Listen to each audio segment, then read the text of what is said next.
الحمدللہ رب العالمین والعاقبۃ للمتقین والصلاۃ والسلام علی سید الانبیاء والمرسلین والمعصومین اما بعد فاعوذ باللہ من الشیطان الرجیم بسم اللہ الرحمن الرحیم۔ سامعین و مومنین یا علی مدد۔ اچھا میرے مومنین عزیز سامعین، جیسا کہ آپ کو پتا ہے کہ میں گفتگو کر رہا ہوں ولایت علی پر، اور کتب اربعہ سے پڑھ رہے تھے، اور پچھلی ویڈیو میں نے کتب اربعہ کی کافی زیادہ احادیث آپ کی سماعتوں کی نظر کی۔ تو اب میں آپ کو تھوڑا سا اب یہ علمی طور پہ بھی اب ہم انشاءاللہ گفتگو کریں گے اس پہ کہ یہ ذاکرین آپ کو یہ چیزیں نہیں بیان کر سکتے، کیونکہ ان بیچاروں کا علمی لیول یہاں تک نہیں ہے۔ وہ بیچارے تو صرف ممبر پہ جو سنتے ہیں وہی سن کے ممبر پہ آ کے بیان کرتے ہیں، اور اوپر سے جو دوسرا کام خراب ہوا ہے نا، سب سے زیادہ جو بگاڑ پیدا ہوا وہ یہ ہوا ہے کہ جو اہل تشیع ملت تشیع کے لوگ مومنین تھے نا، ان میں شعور کا لیول بڑے بلند درجے پہ تھا، جو اب بالکل زیرو پہ چلا گیا ہے۔ کیسے؟ میں آپ کو بتاتا ہوں۔ ایک ذاکر ہے، اس نے کہا جی میں دونوں علموں پہ ہاتھ رکھ کے کہتا ہوں کہ کسی نے علی ولی اللہ نہیں پڑھا، مجمع واہ واہ واہ واہ، اس کو داد دے رہا ہے۔ دوسرا ذاکر ہے، اس نے کہا یہ جھوٹا ہے، یہ جھوٹ بول رہا ہے، کذاب ہے، تمام ائمہ نے علی ولی اللہ پڑھا، مجمع نے اس کو بھی داد دی، واہ واہ واہ واہ۔ تیسرا آیا، اس نے دونوں کی جو ہے خاطر کی، مجمع نے اس کو بھی داد دی، واہ واہ واہ واہ۔ اچھا مجمع صرف واہ واہ کرنے کے لیے ہی ہے؟ یعنی کچھ دیر پہلے ہم سنتے تھے کہ لوگ ذاکر اگر کوئی غلط بات کرتا تھا تو 10 لوگ کھڑے ہو کے کہتے تھے کہ اس کی دلیل دے، اس کے بارے میں روایت دے، حدیث دے۔ اب صرف واہ واہ ہو رہی ہے، جو بندہ جو کچھ مرضی بول دے ممبر پہ آ کے، اس کو صرف مجمع واہ واہ کر رہا ہے۔ شعور کدھر گیا ہے؟ ہونا تو یہ چاہیے تھا کہ اگر ایک ذاکر 1 گھنٹہ پڑھتا ہے، آپ اسے کہیں کہ آپ 50 منٹ پڑھیں، 10 منٹ مجمع اسے اس کی تقریر کے متعلق سوال پوچھے۔ لیکن پوچھے کون؟ پوچھے تو وہ نا جس کو خود سے پتا ہو۔ اگر ذاکر نے کہہ دیا کہ مجھے نہیں آتا، تم بتا دو اس سوال کا جواب، تو پھر وہ سوال کرنے والا کیا کرے گا؟ پوچھے تو تب جب اس کو کچھ نہ کچھ آتا ہوگا، جب اس کے ذہن میں کوئی نہ کوئی سوال اور اس کا جواب ہوگا۔ جب اس کو خود نہیں کوئی پتا، وہ صرف واہ واہ کرنے پہ لگا اور اس کو پتا کہ میں جو مرضی پڑھ دوں، کسی نے مجھ سے کیا پوچھنا ہے، میں بھی بس واہ واہ کرواتا رہتا ہوں، اور یہ چل رہا ہے۔ جبکہ یہ ایک بہت بڑا نقصان ہے، شعور کا لیول ڈاؤن ہونا ملت تشیع کا سب سے بڑا نقصان ہوا ہے۔ جیسا کہ اب میں آپ کو تھوڑا سا بتاؤں کہ ہمارا جو ہے نا ملت تشیع کے بارے میں جو کتب اربعہ کے حوالے سے بات ہے، اس پہ میں آج ڈسکس کرنا چاہ رہا ہوں کہ اس میں شیخ طوسی الاستبصار کے مصنف ہیں، ابن شہر اشوب نے اپنی کتاب معلم میں، علامہ راضی نے اپنی کتاب الذریعہ میں، علامہ بہائی کے والد بزرگوار شیخ حسین بن عبد الصمد نے اپنی کتاب الدرایہ میں یہ عبارت نقل کی ہے، ذرا غور سے سنیے گا کہ ہمارے مذہب کی اصولی کتابیں 5 ہیں، کتب اربعہ نہیں، ہمارے مذہب کی اصولی کتابیں 5 ہیں۔ کون کون سی؟ الکافی ہے جی، اس کے بعد مدینۃ العلم ہے، من لا یحذر الفقیہ ہے، تہذیب ہے، اور الاستبصار ہے۔ اچھا اس میں اب کون سی کتاب ہے جو ہمارے نہ کبھی کسی نے بتایا نہ ہم نے سنا؟ وہ ہے مدینۃ العلم۔ اب اس نام سے ہی آپ کو پتا چل جائے گا کہ یہ کتاب کن کی شان میں اور کیسے لکھی گئی ہوگی، اور یہ کیسے انہوں نے مطلب اس کتاب کو غائب کیا۔ یہ آگے چل کے آپ کو میں بتاتا ہوں۔ مدینۃ العلم جو کہ اب ناپید ہے، جس کے بارے میں لکھا جاتا ہے کہ علامہ باقر مجلسی نے اس کتاب کی تلاش کے لیے بہت زیادہ مال خرچ کیا، مگر یہ کتاب نہ مل سکی۔ ٹھیک ہے جی۔ کتاب الذرائع میں ہے کہ سید محمد باقر جیلانی نے اس کتاب مدینۃ العلم کے حصول کے لیے بے دریغ رقم خرچ کی، مگر کتاب نہ ملی۔ ابن طاہری علیہ الرحمہ نے اپنی کتاب فلاح السائل میں، اور شیخ جمال الدین بن یوسف حاتم فقیہ شافی نے اپنی کتاب میں کتاب مدینۃ العلم سے کافی روایات جو ولایت کے حوالے سے تھیں وہ نقل کی ہیں۔ اچھا اب پتہ یہ چلا کہ ملت تشیع مذہب شیعہ کی کتب خمسہ تھی، جس میں سے ایک کتاب مدینۃ العلم جو کہ شیخ صدوق کی لکھی ہوئی تھی، اور من لا یحذر الفقیہ سے بہت بڑی کتاب تھی۔ اب کہاں گئی وہ کتاب؟ کسی کو نہیں پتا. آگے آ جائے جی. آگے اس میں کتاب الذرائع تصنیف الشیعہ میں آقا بزرگ طحرانی لکھتے ہیں کہ امام جعفر صادق علیہ السلام کے اصحاب نے 739 کتابیں لکھی جن میں سے کوئی بھی ہمارے پاس موجود نہیں ہے جی. اور آپ کو پتا ہے کہ امام جعفر صادق کے جو آپ کے پڑھنے والے آپ سے جنہوں نے حدیث کا مطالعہ کیا، علم نجوم، علم ریاضیات، ہزاروں طرح کے علوم سیکھے، انہوں نے 739 کتابیں لکھی.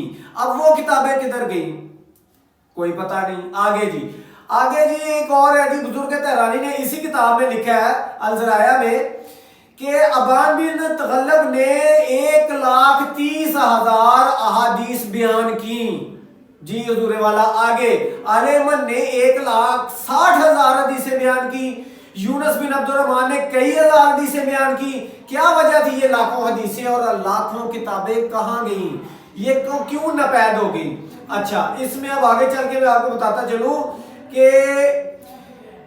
اس میں ایک بڑی اہم بات ہے کہ ہمارے ائمہ علیہ السلام جو ہے نا، وہ بعض اوقات اپنے اصحاب کو رات میں دین کی تبلیغ کیا کرتے تھے، کیونکہ اتنی پابندیاں تھیں امت کی طرف سے کہ وہ اگر کسی بات کو دیکھتے تو اس پہ خاموشی اختیار کرتے اور پھر وہی بات کا جو نچوڑ ہوتا وہ اپنے شیعوں کو رات میں بیان کیا کرتے تھے.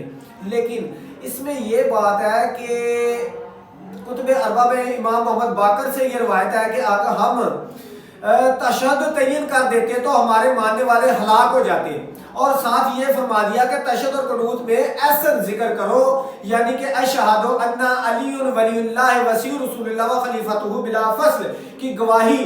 تو اب اس میں وسائل شیعہ میں سرکار حر عاملی نے لکھا ہے کہ طریقہ اہل بیت علیہ السلام سے مروی احادیث کی کتابیں جو ائمہ علیہ السلام نے کے صحاب نے لکھی، ان کی کل تعداد 6,600 تھی، جن میں متعدد مرتبہ، ہزاروں نہیں لاکھوں مرتبہ یہ گواہی موجود تھی.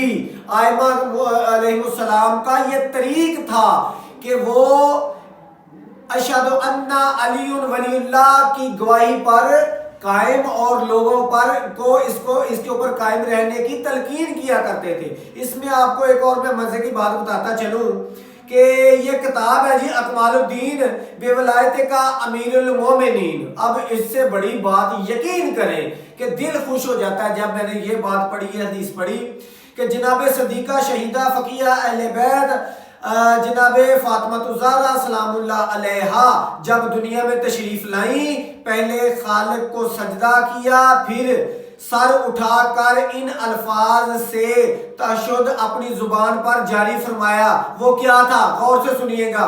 اشہد ان لا الہ الا اللہ وحدہ لا شریک لہ واشہد ان محمدًا عبدہ ورسولہ واشہد ان سید الانبیاء وان بعلی علی ولی اللہ وسید الاوصیاء والذین سعادت اسبات صدق اللہ العظیم. سنیے گا جی جناب فاطمہ الزہرا سلام اللہ علیہا جب دنیا میں آپ کا نزول ہوا ہے اس وقت کی بات ہے. جناب سیدہ نے آتے ہی سجدہ کیا، پھر سر بلند کر کے یہ گواہی دی. گواہی کیا تھی؟ سب سے پہلے اللہ کی توحید، اس کے بعد نبی مکرم صلی اللہ علیہ وآلہ وسلم کی نبوت، اور اس کے بعد جناب علی مرتضیٰ شیر خدا کی شہادت کی گواہی دی، ولایت کی گواہی دی. جی حضور والا، اب اس سے زیادہ اور پتہ نہیں کون سا ثبوت یا کون سی جگہ پہ لکھا ہونا ملے تو یہ پھر صاحب پڑھیں گے. بہرحال میں تو بار بار کہتا ہوں کہ جو اوپر پڑھ کے ہے اسی نے نیچے پڑھنا ہے، اور جس نے اوپر اقرار نہیں کیا نیچے اس کے سامنے وہ کچھ بھی کر لے وہ کبھی بھی اقرار نہیں کرے گا. جی یہ اب میں بات کر رہا تھا، یہ احادیث اتنی زیادہ، یہ کتابوں کی تعداد اتنی زیادہ، ہمارے پاس تو اب کچھ بھی نہیں ہے. ہمارے پاس تو گنی چنی چند ایک روایات ہیں، اور جو بچی تھیں وہ بھی کوئی لوگ ایسے موجود ہیں کہ جنہوں نے شہادت کے حوالے سے اور شہادت ثالثہ کے حوالے سے، نماز کے حوالے سے حدیثوں کو سکپ کیا، نکالا ہے. ہاں جی، اور ان لوگوں نے آل محمد کے حبدار ہونے کا لبادہ بھی اوڑھا ہوا ہے جناب. جی کیونکہ جو مرکز تھا نا کتابوں کا، آپ کو پتا ہے کہ کہاں پر تھا. فارس کہاں پر ہے اور وہ مرکز کتابیں رکھنے والی جگہ کون سی تھی اور کہاں سے یہ کتابیں غائب ہوئی ہیں. یہ آپ کو اب میں دعوت فکر دے رہا ہوں کہ ذرا سوچئے گا. اور پھر اسی بات کو جو لکھی ہوئی تھی ہزاروں کتابوں میں اسی کے اوپر معاملہ کر رہے ہیں. 3 موضوع ایسے ہیں جو تشیع کی ساکھ ہیں، بنیاد ہے. سب سے پہلے ولایت علی، اس کے بعد جناب فاطمہ الزہرا کا حق، اور تیسری بات جناب حسین علیہ السلام کی عزاداری. یہ 3 بنیادیں تھیں اور تینوں کو متنازع بنایا کون لوگوں نے؟ جو شیعہ کہلواتے ہیں. ان تینوں باتوں کو متنازع انہی لوگوں نے کیا جو شیعہ کہلواتے ہیں. کیوں؟ اب مسئلہ تو یہ ہے کہ یہ 3 تو بنیادیں تھیں اہل تشیع کی، اور تینوں کو متنازع کرنے والے بھی کہہ رہے ہیں کہ ہم شیعہ ہیں. اللہ ہی حافظ ہے جی. اچھا اب میں آپ کو ایک بات بتاتا چلوں کہ جس میں جی آگے ایک روایت ہے کہ جو کتاب مشکات الانوار شیخ الاسلام محمد اسماعیل طبرسی صفحہ نمبر 203، جس میں معصوم فرماتے ہیں کہ ہمارے سارے شیعہ جنت میں جائیں گے خواہ وہ نیک ہوں یا بد، لیکن جنت میں ان کے درجات مال صالح کی وجہ سے ہوں گے. ٹھیک ہے جی. آگے شیعہ کا معنی بھی لکھ دیا کہ وہ جو آل علی اور علی علیہ السلام سے محبت اور ان کی ولایت کی گواہی پر قائم ہوں گے. جی نچوڑ بھی نکال دیا ساتھ میں کہ شیعہ کون ہے. آگے جی. اچھا آگے جی امالی شیخ صدوق ہے، شیخ مفید ہے، صفحہ نمبر 153 فرمانے امام شیشم ہے. امام مولا جعفر صادق نے فرمایا وہ لوگ جو عمل صالح کرتے ہیں مگر ہمارا مقام نہیں پہچانتے اور ہماری ولایت پر نہیں گواہ جہنم میں ہوں گے، اور وہ لوگ جو ارتکاب گناہ کرتے ہیں مگر ہماری ولایت پر قائم ہے جنت میں ہوں گے. جی حضور. آگے جی آگے اسی طرح کی ایک روایت ہے امالی شیخ صدوق میں، صفحہ نمبر ہے 223، حدیث قدسی ہے. امام رضا علیہ السلام نے فرمایا اللہ تعالیٰ نے کہا کہ میں کسی عمل کرنے والے کے عمل کو اس وقت تک قبول نہیں کرتا جب تک وہ میرے رسول احمد مجتبیٰ کی نبوت کے ساتھ علی علیہ السلام کی ولایت کا اقرار نہ کرتا ہو. جگہ کوئی نہیں تعین کی جی. ہاں جی کہ کلمہ ہے، نماز ہے، کہ اذان ہے، کہ اقامت ہے، کوئی ذکر اذکار ہے، ہر اس جگہ پر جہاں پر اللہ وحدہ لا شریک کی توحید، نبی مکرم صلی اللہ علیہ وسلم کی نبوت کا ذکر ہے.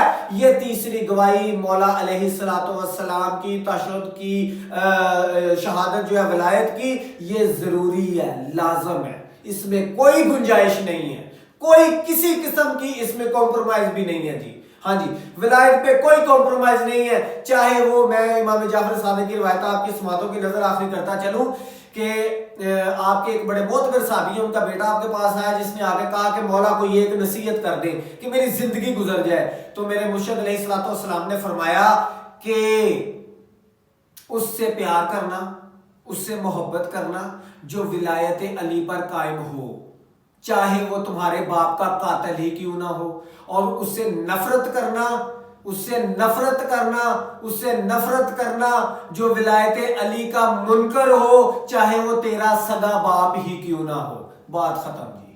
اسی پہ قائم ہے الحمدللہ. مولا آپ کا حامی و ناصر ہو، مولا غازی آپ کو عزت دے یا علی مدد.